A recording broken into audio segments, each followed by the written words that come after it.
serie de sujetos que, a lo mejor hay alguno acá, que son los contadores, que firman toda clase de documentos y le ponen una sigla SEUO, salvo error u omisión. Yo ahora todo lo que voy a decir es SEUO a cualquiera que no le guste lo que yo digo. Voy a hablar para meterlos en ambiente, no exactamente de nuestro buque que estamos ahora, sino de la vela y de la navegación un poco en general. Hay una curiosa... A ver, ¿me borraste esto? Bórramelo, por favor. Voy a tomar agua.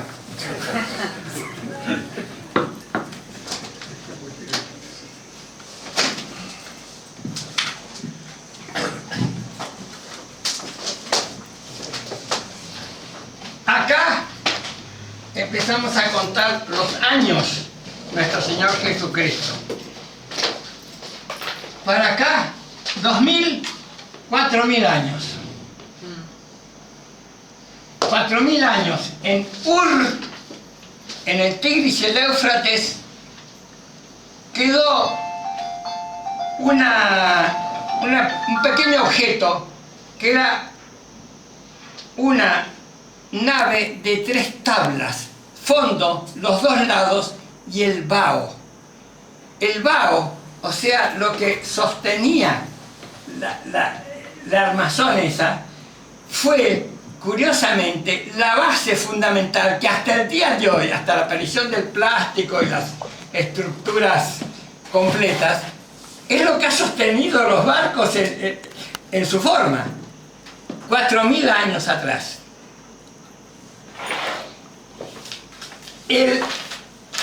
Me hace mucha gracia cuando escuché hace poco que acá se va a propiciar la producción eólica para producir electricidad.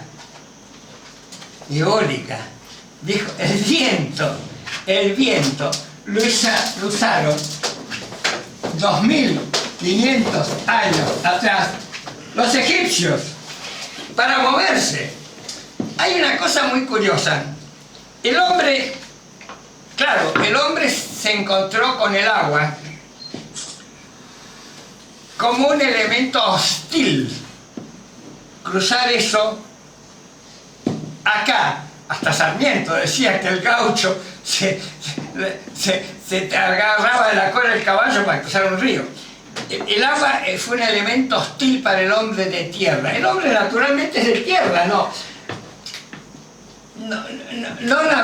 navegó por sí.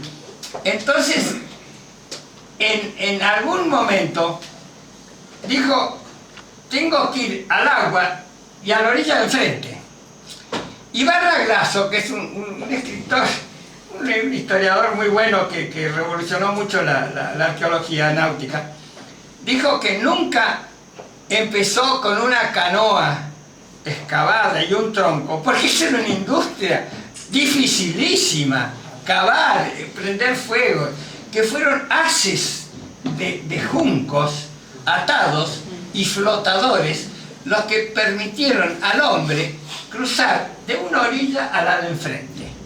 Hasta ahora nos estamos metiendo al agua para cruzar un poquito. Pero de ahí vino una posibilidad que fue subirse un tronco, levantar una rama y que el viento lo impulsara. Ahí descubrió una cosa muy... La propulsión eólica, que ahora está... La descubrió, pero la descubrió y no sabía mucho qué hacer con ella.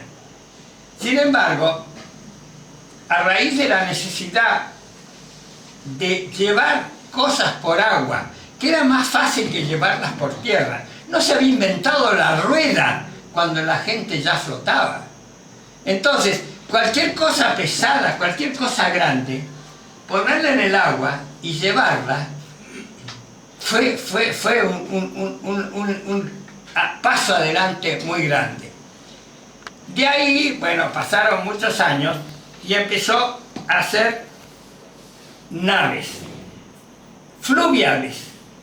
Es decir, el agua dulce, los ríos, fueron los primeros lugares donde el hombre intentó navegar. El mar, un momento, el mar era algo mucho más serio, mucho más gordo. Entonces, en esas naves que pudo poner cosas y pudo subirse él y navegar, encontró que el viento lo ayudaba o lo retrocedía o lo llevaba. E inventó lentamente la vela. La vela, curiosamente, es el único mecanismo, así, mental, humano, máquina, diremos, de evolución continua, desde ese hombre primitivo de 15.000 años atrás, hasta el día de hoy que están fabricando velas más perfectas para navegar. Todas las otras máquinas han nacido, perfeccionado, o se han muerto, o se han evolucionado en el medio, pero la vela nació a 15.000 años y todavía ahí Merallo nos manda cosas de unas maravillas que están navegando, y aún la vela llegó a la rigidización y a esos aparatos que salen del agua y navegan, pero todo tiene el mismo origen, el uso del viento, mire qué simple, ¿no? El uso del viento. En cuanto a los molinos, me hace gracia, mi familia vivió acá en Martínez muchos años. 1893 mi abuelo hizo una quinta en Martínez. ¿Y saben qué hizo? Le puso un molino para sacar agua de un pozo. El molino en nuestro campo, el molino que impulsó el agua, el molino de Cervantes, de los molinos aquellos, los molinos de Holanda que eran para levantar agua de los canales. Siempre a viento, es una maravilla de uso del viento que tuvieron nuestros antepasados, y de repente medio que lo perdieron en el uso del carbón, de los combustibles, y últimamente de energías diferentes. Pero nosotros, los navegantes, somos los últimos herederos de esa maravilla que fue usar el viento para impulsarlo, dominarlo e ir a donde queremos. En realidad es muy gracioso porque un amigo mío decía que la única manera que Colón hubiera llegado a América era de popa, porque siempre que salís los vientos son de proa. Pero no, los vientos, curiosamente, a través de la historia de la humanidad, se fueron estudiando y absorbiendo para su uso personal. En realidad, yo diría que el viento bien usado empezó en el Nilo. En el Nilo, los egipcios, el viento tuvo que tener varios elementos. Este no importa, ¿no? No, creo que y este es mejor. se te oye bien, no hay problema. Para ser usado el viento, hubo que concurrir con otros elementos, además del barco o de la nave, que fue las texturas y la fabricación de sogas, cabos o lo que fuere. No hay posibilidad de que ande un barco sin una soga, un cabo o lo que llamen, y con una tela, junco, lo que quieran. Los juncos, las plantas cercanas a atados, machacados, juntados y demás, hicieron cortinas que empezaron a ser útiles para esas circunstancias de impulsar naves, que el problema era para dónde, ¿no? Porque era muy bonito. En realidad, después de Ur y de los egipcios comenzaron con barcos a remo. La construcción egipcia era muy curiosa porque eran barcos juntaban partes, pero les faltaba lo estructural. Si ustedes ven las embarcaciones egipcias, tenían en el medio dos horquillas, un enorme cabo así, tesado, que sostenía la proa y la popa, que se les caía. ¿Saben qué es? La viga Videndel. Para los que acá, algunos que son ingenieros, inventaron la viga Videndel. Un elemento abajo que se reforzaba con una estructura arriba que no lo dejaba caer, que le dejaba levantado la proa y la popa. Los egipcios empezaron remando, porque también, a fuerza de hacer fuerza con las manos, el hombre encontró que sacar una rama, y una rama un poco labrada y demás, conseguía más impulso para su embarcación. Siempre con esta noción de que por el agua era más fácil llevar cosas que por tierra. No se había inventado la rueda todavía. Arrastraban las cosas por tierra cuando ya se podían mover con cierta clase, pesos grandes por el agua. Era un invento maravilloso. Se pusieron todos a remar hasta que un día vino un tipo y les dijo: che, pero si apoyan el remo en un pituto, que después se llamó tolete, van a conseguir más fuerza. Se sentaron todos, salieron remando y se pararon, porque nadie miraba para adelante. Entonces, a los dos de atrás le dijeron: ustedes ponen dos remos así y van a ser de timones, nos llevan a donde queremos, no a la costa. Esas pequeñas evoluciones mentales a mí me fascinan, porque fue lento, fue muy bien pensado, fue de gente que hacía la prueba y después obtenía resultados de la prueba. Ahí nació el timón. El timón simplemente fueron dos remos hacia atrás, dos, porque de los dos de ahí se fueron dos para atrás.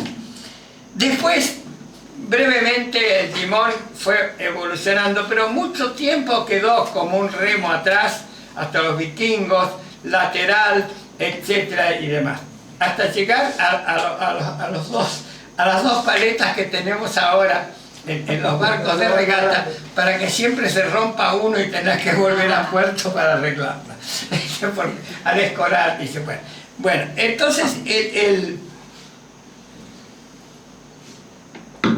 la evolución mental de esos sistemas siempre me fascinó.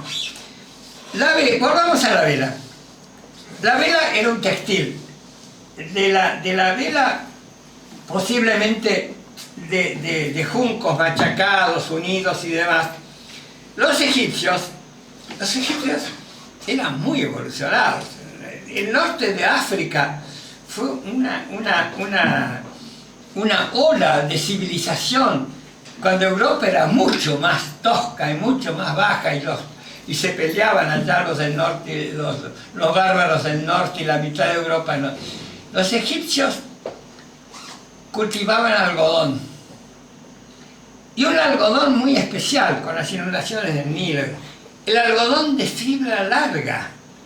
Empezaron a hilar ese algodón y notaron que podían hacer fibras largas. Yo he navegado todavía en la vida. Yo fui a Córdoba y a Mendoza con las locomotoras que vos llamabas. esas locomotoras de ruedas, así que 12 horas, 11 horas a Córdoba, 12 horas a Mendoza, una maravilla. Bueno, los egipcios empezaron a hilar y a producir una tela que se llamó hasta hace poco, hasta Ratsey, hasta nosotros, el algodón egipcio. Era de una resistencia esa fibra, que llegaban a tejer elementos que podían captar el viento y impulsar embarcaciones. Entonces los egipcios armaron un aparejo muy complicado. El palo de los barcos egipcios era palo de levantar, así, lo podían bajar, porque principalmente se pensaba siempre andar a remo. La vela era un auxiliar cuando el viento te ayudaba. Y el egipcio levantó una vela que era una verga,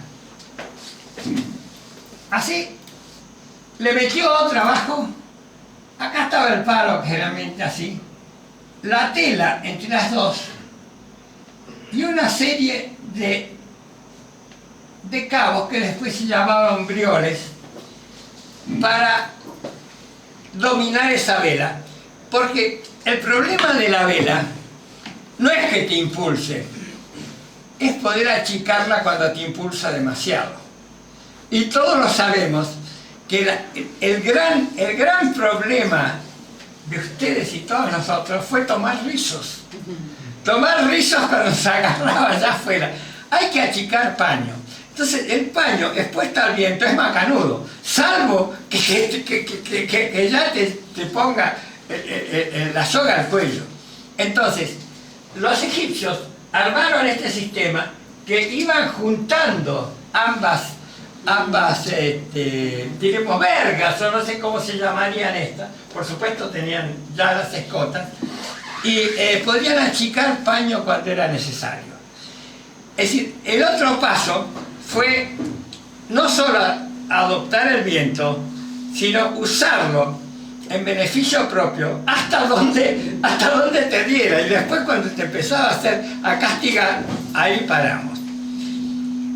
Ese curioso sistema de recibir el viento y utilizarlo, en realidad penetró en el Mediterráneo y lo adoptaron con diversas formas los etruscos, los griegos y al final los romanos. Todas las embarcaciones de la época, casi hasta la época de Cristo, fueron evolucionando en el Mediterráneo de estas embarcaciones egipcias,